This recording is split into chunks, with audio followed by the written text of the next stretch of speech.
Saudara, Dinas Lingkungan Hidup, Kehutanan, dan Pertanahan Papua Barat Daya berkomitmen melaksanakan program perhutanan sosial sebagai wajah pengolahan hutan berbasis masyarakat mengatasi kemiskinan karena merupakan program reforma agraria selain TORA atau Tanah Objek Reforma Agraria. Komitmen Dinas LHKP Papua Barat Daya ditunjukkan dengan mengundang kampus dan balai pelatihan vokasi dan produktivitas serta koperasi dan instansi teknis kehutanan mengkonsolidasi Pokja percepatan perhutanan sosial, mengakselerasi pengolahan kehutanan sebagaimana dijelaskan Kepala Dinas LHKP Papua Barat Daya Julian Kelly Kambu dan Kasih Perhutanan Sosial dan Kemitraan Lingkungan Papua Wilayah Papua Maluku di Sorong Lilian Komaling. Saya Wali dari Ibu Lili. Kendala terbesar apa yang dihadapi di lapangan sehingga dipandang perlu dilakukan rapat konsolidasi pembentukan kelompok kerja percepatan perhutanan sosial di Papua Barat Daya? Permasalahan yang dihadapi sekarang ini lebih banyak ke bagaimana cara meningkatkan keterlibatan masyarakat, baik dari sisi pra sebelum mendapatkan SK sampai pada sisi pasca setelah mendapatkan SK. Nah, itu adalah masalah yang berkaitan dengan masyarakat dilibatkan dan kapasitas mereka ditingkatkan untuk melaksanakan program perhutanan sosial ini, dan juga masalah pasar.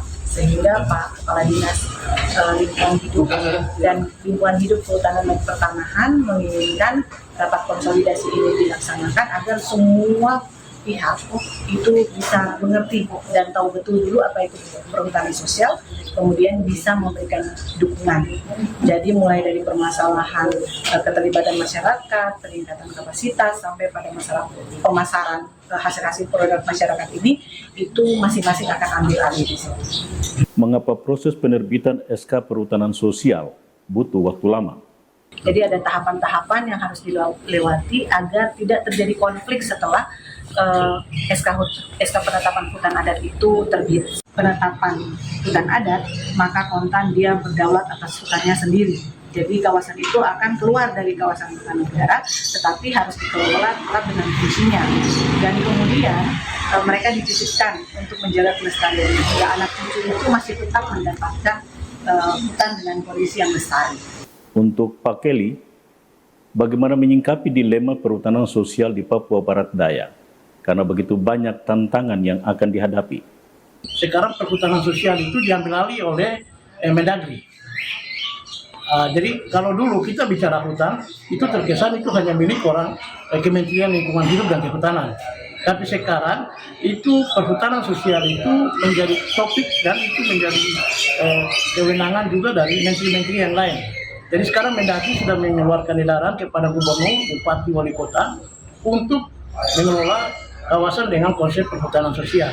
Dan ini satu peluang untuk kita segera menangkap peluang ini dan menggerakkan semua masyarakat melalui mekanisme yang ada sebagaimana dijelaskan untuk pengelolaan kawasan perhutanan sosial. Kawasan-kawasan yang ada dikembangkan menjadi konsep perhutanan sosial. Nah, itu lebih penting. Ada misalnya Kementerian Desa, dana desa itu bisa digunakan untuk perhutanan sosial, program hutan kampung, hutan desa bisa. Ada sudah diatur. Dan otonomi khusus pun harus, karena yang tinggal jaga hutan ini kan orang asli Papua. Dan selain dana-dana ini, dana dari luar negeri itu banyak juga. Saya sudah ketemu misalnya dengan Badan Pengelola Dana Lingkungan. Banyak sumber dana yang masuk. Bagaimana kami dibilang menjaga hutan ini, tapi masyarakat dan kami, kita orang jaga hutan, baru kita makan apa? Untuk makan apa inilah yang konsep perhutanan sosial ini masuk. Dan dana itu cukup banyak.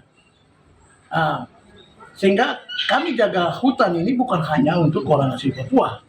Orang asli Papua menjaga hutan ini bukan hanya untuk Indonesia, tapi untuk dunia. Sehingga mata dunia pun harus memperhatikan, memberikan insentif kepada masyarakat orang asli Papua supaya mereka tetap hidup. Perut mereka ini aman dulu, baru mereka bisa jaga hutan. Kalau selama perutnya tidak aman, hutan itu mereka tebang habis. Apakah metode itu yang mau kita gunakan? Kita tidak mau. bagaimana mendorong kabupaten kota agar bisa bersama provinsi melaksanakan program perhutanan sosial ini. Kita punya salju abadi yang kita banggakan di tanah Papua, di Kartens itu, sekarang sudah hilang. Itu artinya apa? Artinya bahwa proses kenaikan permukaan pemanasan global, perubahan iklim itu nyata.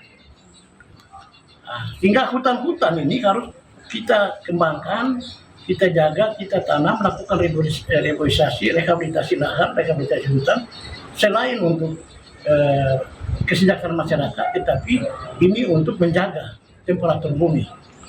Ini yang dan untuk Papua Barat Daya kami berharap mungkin kami punya keinginan dan harapan semua hutan ini dijadikan hutan adat supaya investasi investor yang masuk itu bisa berkolaborasi atau bersinergi dengan masyarakat adat. Tapi tentunya harus ada intervensi kepala daerah dan anggota DPR untuk membentuk perda masyarakat hukum adat, masyarakat adat. Perdanya harus ada. Setelah perda dibuatlah peta adat. Kawasan ini milik marga mana, keret mana, sehingga jelas. Itu harus dipastikan dulu. Semoga upaya menghadirkan Pokja percepatan perhutanan sosial di Papua Barat Daya bisa berdampak positif bagi masyarakat pemilik adat.